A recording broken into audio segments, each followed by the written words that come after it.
हम जिंदगी परीक्षा के लिए नहीं है, हमारे जीवन को बनाने के लिए शिक्षा एक माध्यम है। और हम शिक्षा सही करते हैं, गलत करते हैं तो बार बार हम अपने एग्जाम करते हैं। तो ये जो एग्जाम है वो हमें अपने आप को एग्जामिन करने के लिए एग्जाम है। अल्टीमेट गोल एग्जाम के नंबर नहीं हो सकते। अल्टीमेट गोल संपूर्ण जीवन के विकास का होता है।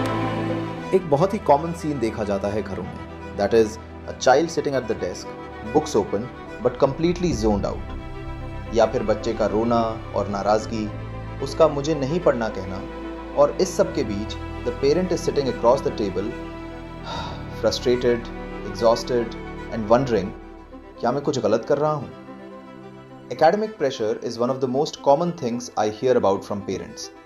And I think before we talk about how to push our children, we need to ask, are we even sure what we are pushing them toward? बिल्कुल सही. And the first thing I want to address is the system itself. Indian schools by and large are still built around one core skill, cramming. There is very little room for curiosity, for making mistakes and learning from them. A child who asks too many questions is often seen as a disruption rather than a thinker. So when a parent says, मेरा बच्चा पढ़ाई में interest नहीं लेता, the first question that comes to mind is, does the school even make learning interesting?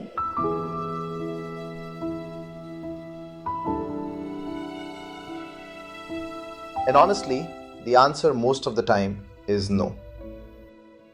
मुझे याद है कि मैं अपनी क्लास में बैठा करता था, जहां मेन गोल सिर्फ ब्लैक बोर्ड से नोट्स जल्द से जल्द कॉपी करना होता था.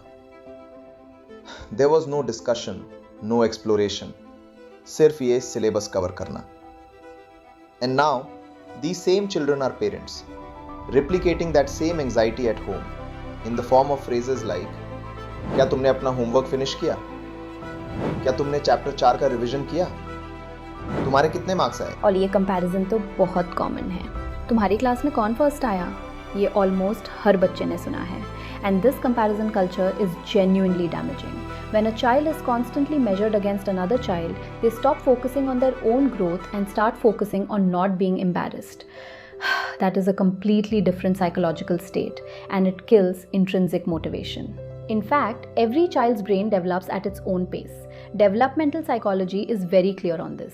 Comparing children not only damages self-esteem but also actively slows learning because the child is now operating out of fear and shame rather than curiosity. That makes sense. इसके अलावा एक और सिचुएशन होती है जिसे हर पेरेंट फेस करता है.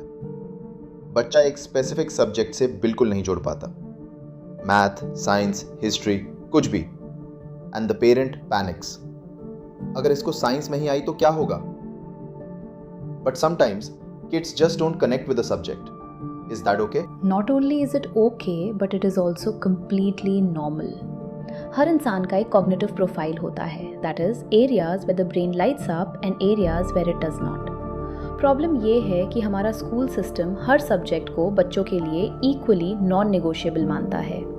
A child who is deeply passionate about drawing and storytelling is still forced to memorize the periodic table with the same intensity as a child who genuinely loves chemistry. What we should be doing is ensuring the child has foundational literacy across subjects, enough to function, while actively nurturing whatever it is that genuinely excites them. That excitement, that spark, is where their future actually lives. तो फिर the real question becomes, how much should we push for them to focus on their studies? Because I think most parents are not pushing out of cruelty. They are pushing out of love and fear. Fear कि उनका बच्चा पीछे रह जाएगा या फिर opportunities हाथ से निकल जाएंगी. और ये डर genuinely समझ में आता है, लेकिन जब हम डर से पुश करते हैं तो बच्चा उसे लव नहीं, वेट की तरह फील करता है. तो एक प्रैक्टिकल तरीका है ये समझने का कि हम कितना पुश कर रहे हैं और वो सही है या नहीं. Developmental psychologists call this finding the zone of proximal development, the sweet spot where a task is challenging enough to stretch their abilities but not so difficult that it paralyzes them with anxiety. इसे जानने के लिए एक simple diagnostic भी है.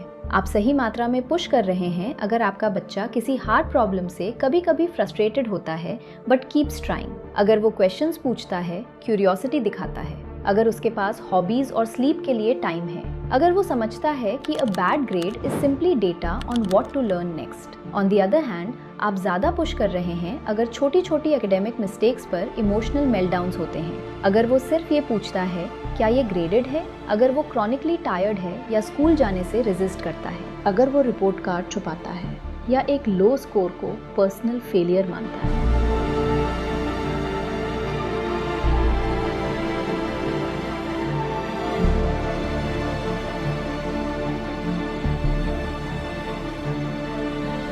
That last point really hits. जब एक बच्चा रिपोर्ट कार्ड छुपाता है, that is not dishonesty. That is a child who is terrified of your reaction. और ये बताता है कि उस घर में किस तरह का प्रेशर है बच्चे पर।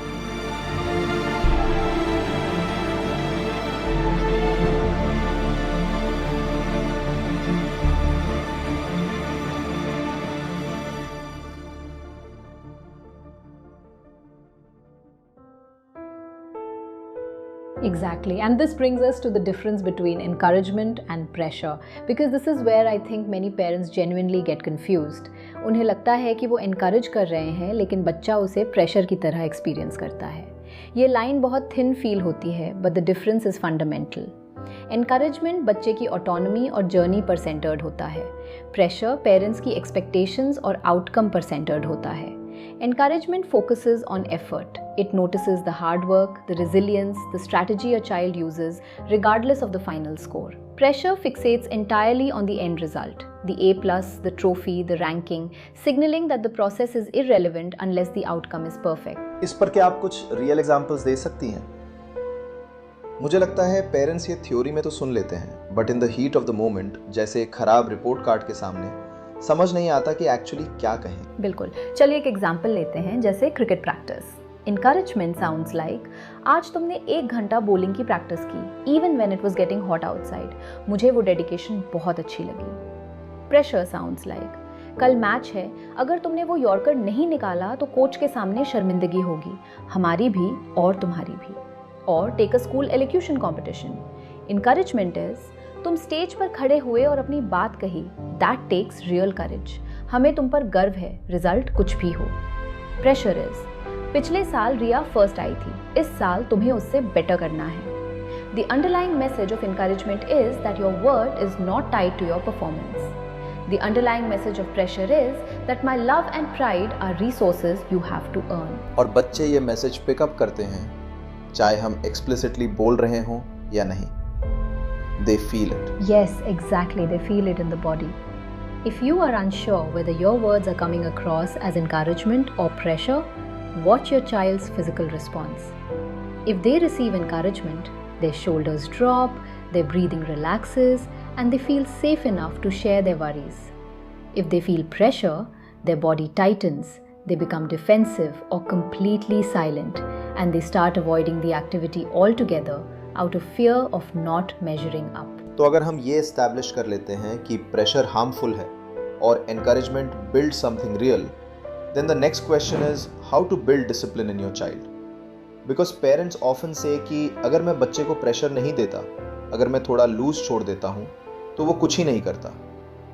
How do we build discipline without fear? This is such an important question, and I want to be very clear about what discipline actually means, because in India, discipline और punishment को अक्सर एक ही चीज़ समझा जाता है। They are not the same. बिना डर के डिसिप्लिन बिल्ड करने का मतलब है गोल को कंप्लायंस से इंटरनलाइजेशन की तरफ शिफ्ट करना। कंप्लायंस का मतलब है कि बच्चा अभी ओबे कर रहा है क्योंकि वो डरा हुआ है। इंटरनलाइजेशन का मतलब है बच्चे को ये सिखाना कि वो अपने बिहेवियर को खुद मैनेज कर सके, क्योंकि उसे अपने चॉइसेस का इम्पैक्ट समझ आता है। हाई प्रेशर एनवायरनमेंट्स में फियर बेस्ड डिसिप्लिन की तरफ जाना आसान होता है, क्योंकि उससे फास्ट रिजल्ट्स मिलते हैं। बेटा चुप हो गया, होमवर्क करने लग गया। But research shows that fear shuts down the learning centers of a child's brain.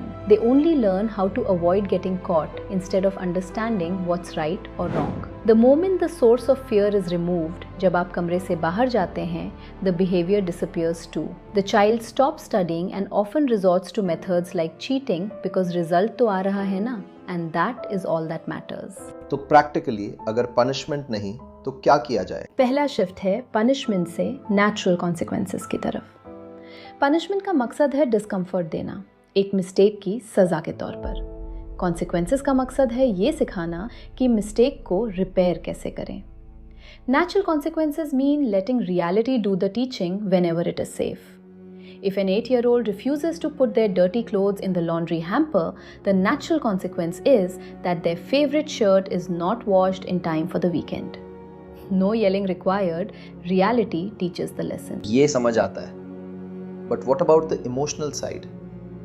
बच्चा अगर रोना शुरू कर दे, टैंट्रम थ्रो करे, यहीं पे दूसरा शिफ्ट मैटर करता है, फीलिंग को बिहेवियर से अलग करना। Children have a right to their emotions, but they do not have a right to destructive behaviors. Validate the emotion first, then hold the boundary on the action. ये कहने के बजाय रोना बंद करो और अपने कमरे में जाओ, तुम बेवजह ड्रामा कर रहे हो, which teaches emotional suppression through fear. Try saying, I understand कि तुम बहुत frustrated हो क्योंकि स्क्रीन टाइम खत्म हो गया. It is okay to feel angry, but it is not okay to throw the remote. क्योंकि तुमने रिमोट थ्रो किया, इसलिए कल का स्क्रीन टाइम भी नहीं मिलेगा. This way, the child does not feel like they are bad. They feel like the choice they made had a consequence. That is a completely different internal experience. और छोटे बच्चों के लिए 2, 3, 4 साल के टाइम आउट काम करता है? बिकॉज ये तो ऑलमोस्ट हर पेरेंट का गो टू है। For younger children aged 2 to 6, traditional isolation-based timeouts often trigger a fear of abandonment rather than self-reflection. A child who is misbehaving is often experiencing an emotional storm that they cannot regulate on their own. अकेले कमरे में भेजना या corner में खड़ा करना does not make the child reflect, but it makes the child panic. A better approach is the time in. Sit with the child in a quiet space and say, you are having a really hard time keeping your hands calm. Let's sit here together until your body feels safe again. और ये बात सिर्फ toddlers के लिए नहीं है, ये बड़े बच्चों पर भी लागू होती है। जब एक 12-year-old एग्ज़ाम में फ़ेल होकर घर आता है और पेरेंट उसी मोमेंट में लेक्चर शुरू कर देता है, वो भी एक तरह का इमोशनल स्टॉर्म है।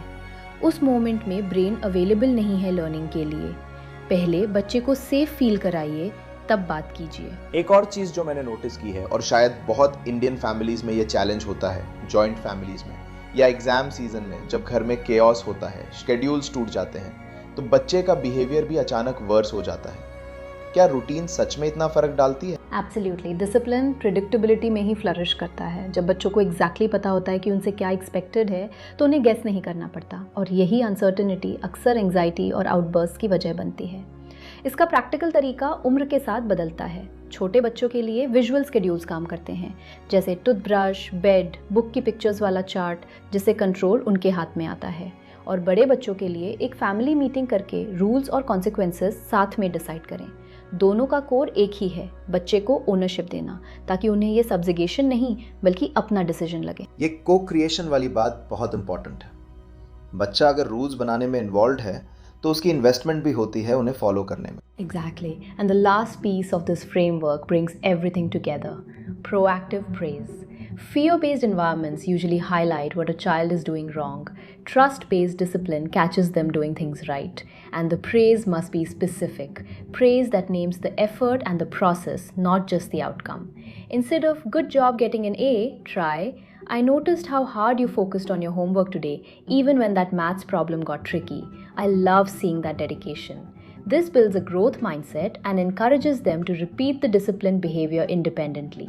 When they know your love is completely independent of their performance or behavior, that psychological safety is what allows true self-discipline to grow. I think ये इस पूरी कॉन्वर्सेशन का कोर है।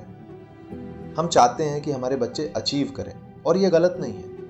But here is what this conversation has made clear. Fear produces compliance. Love produces character. Or character, the ability to sit with a hard problem, to try again after failing, to know your own worth. That is what will actually carry our children through life. Not the marks, not the rank. बिल्कुल। और इस conversation को एक कदम आगे ले जाते हुए research ये बिल्कुल क्लियरली कहती है कि it is never too late to shift. जब एक पेरेंट दिखाना शुरू करता है कि उनका प्यार बच्चे की परफॉर्मेंस से अलग है, जब वो एफर्ट को सेलिब्रेट करते हैं आउटकम की जगह, बच्चा रिस्पॉन्ड करता है। नॉट इमीडिएटली, बट वो रिस्पॉन्ड करता है। आपको परफेक्ट नहीं होना, you will have hard days, you will make mistakes, लेकिन गोल ये नहीं है कि आप परफेक्ट पेरेंट बने। गोल ये है कि आप वो पेरेंट बने जो नोटिस करे और मिस्टेक्स रिपेयर करे। Yes, exactly. Your child does not need you to be their pressure cooker. They need you to be their safe place. The one person who looks at them and says, तुम जो भी हो, जहाँ भी हो अपनी journey में, तुम मेरे लिए काफ़ी हो और मैं तुम्हारे साथ हूँ. That certainty of being loved, that is the only foundation from which a child can truly, fearlessly learn.